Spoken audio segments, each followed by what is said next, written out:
Hi guys, welcome to Fun Talk Woodcraft. Behind me, a Cape lemon tree.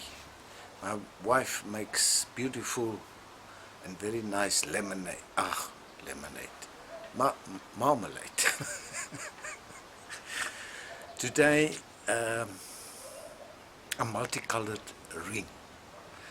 I call it a Joseph's ring. Remember Joseph of the Bible? Yeah? He had a multicolored coat. So let's make him a ring that will complement that coat.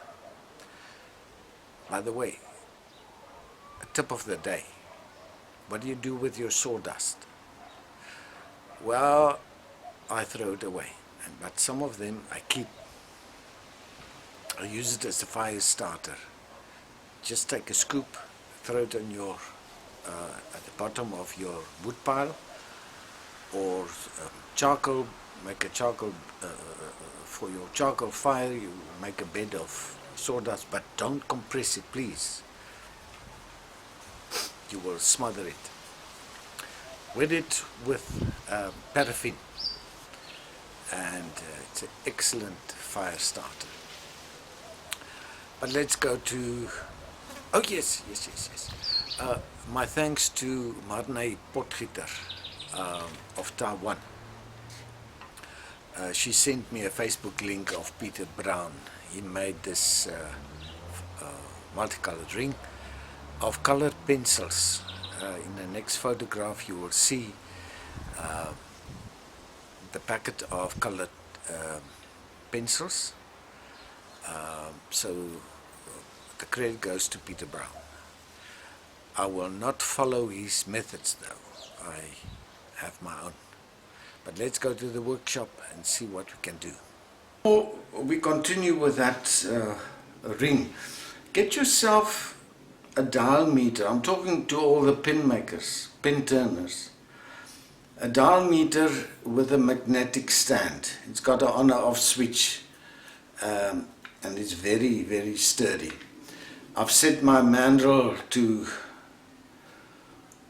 let's say 99.9%. And it's a pleasure turning pins with a true mandrel.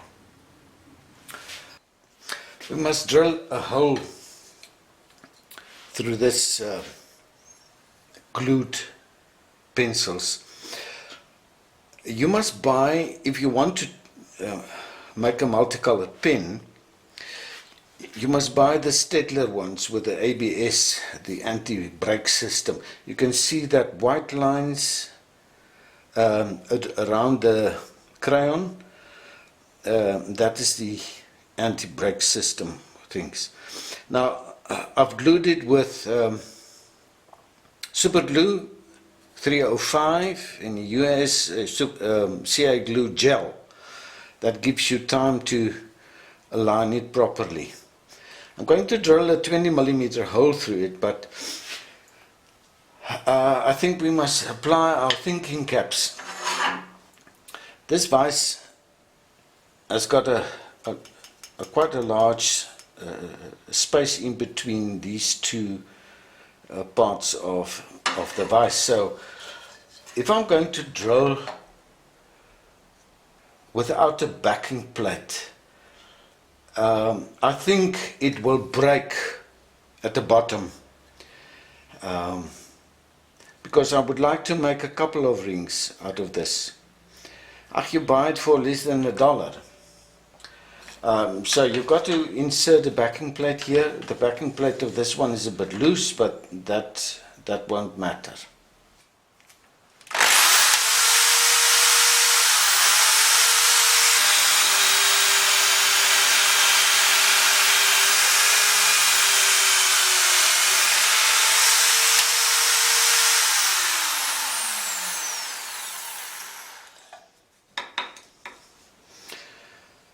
There's a 20mm hole. Doesn't fit my finger though. And I think I must go to the back. You can see I've made a jig for other rings. I think I will make a video of how to make multiple rings. But this is the same concept, holding jig, less than 20 millimeters in diameter, and just a few cuts on the bandsaw.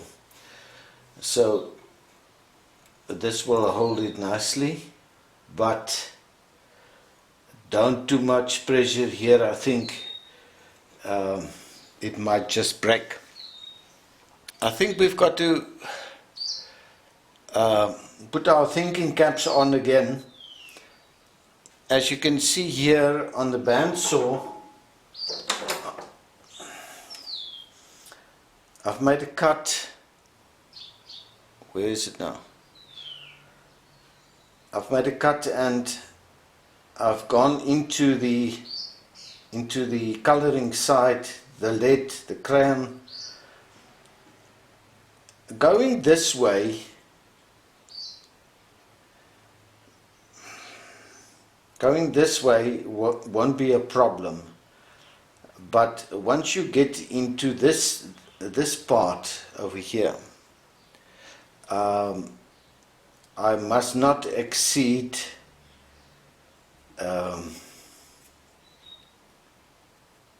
that. I think I will lose that one, and I will definitely lose that one. But if you go into the lead part, it might just come loose, and then you've got a hole in there. You can see I've put some masking tape on the back just to prevent any slippage. I did not exercise a lot of pressure here. I'm afraid it can break, so handle with care.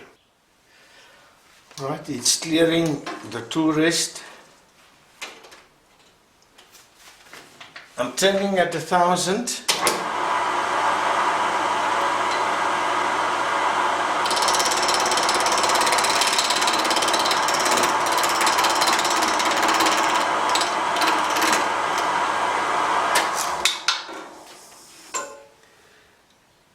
It's slipping. This is a spindle gouge. 3/8.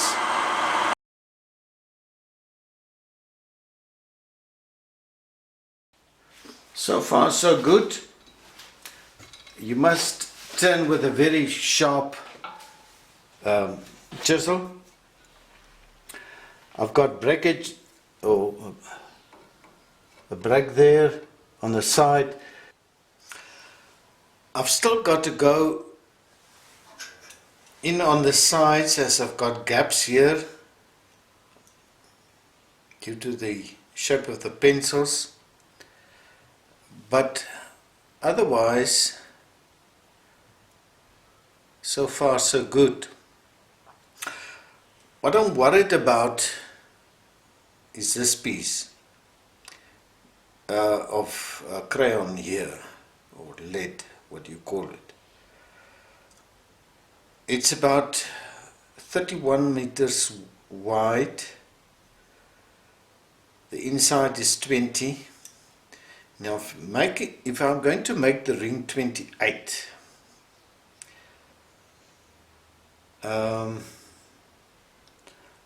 will certainly lose this black lead over here, and I might be stuck there. If that falls out, we've got a problem.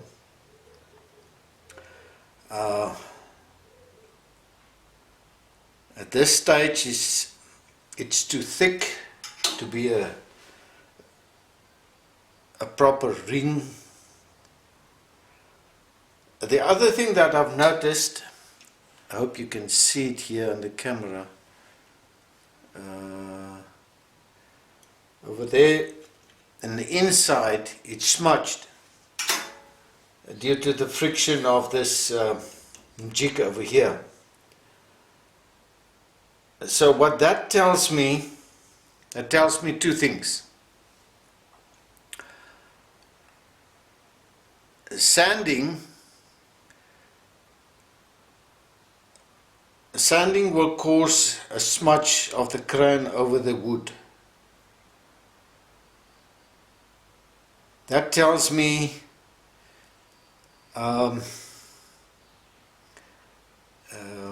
friction polish will also smudge on here. So I've sharpened my spindle gouge again, so I must turn really smooth so that just put it in on this side and very carefully, because it might just break.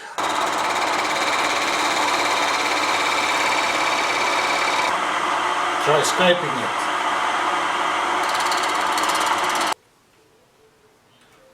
I must get rid of that gap so it won't be a ring finger or a ring for your finger, but rather a ring around your neck with a golden chain. An old geezer like me will look stupid with something like this, but this is for the teenagers and maybe the funky people.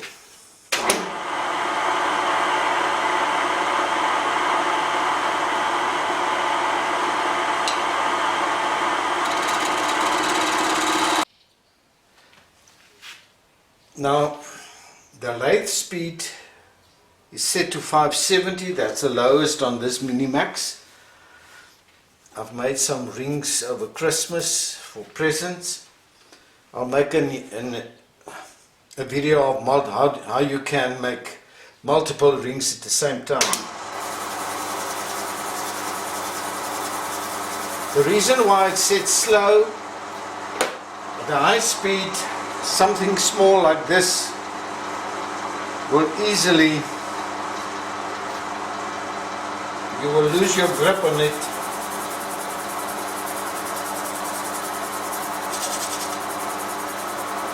This is the way I sand. Well, I've sanded it on the inside, and I don't know whether you can see there, but it's smudged.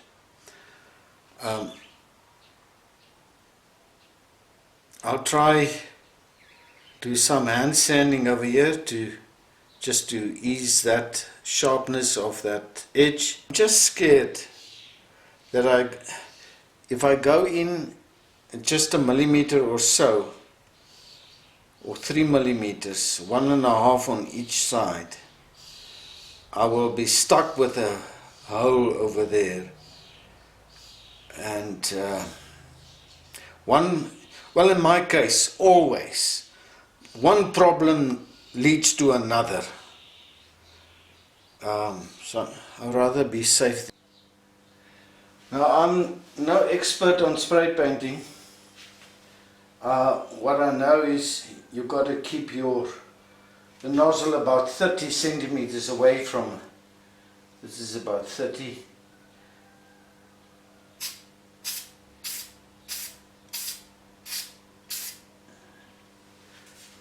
I've lekker sprayed it a couple of times, and now with a bit of wax I'm just polishing it.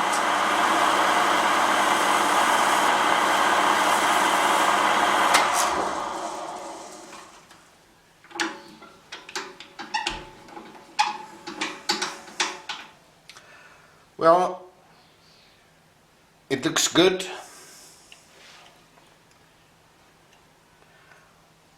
I'll place a couple of photos after the video, and my wife says it will make a good thumb ring, or otherwise a good hanger. Little funky ring. Thanks for watching. Much appreciated, all the thumbs up and the subscriptions. I hope to make another video of how to make multiple rings and some interesting other stuff like one blank, two bowls. Goodbye.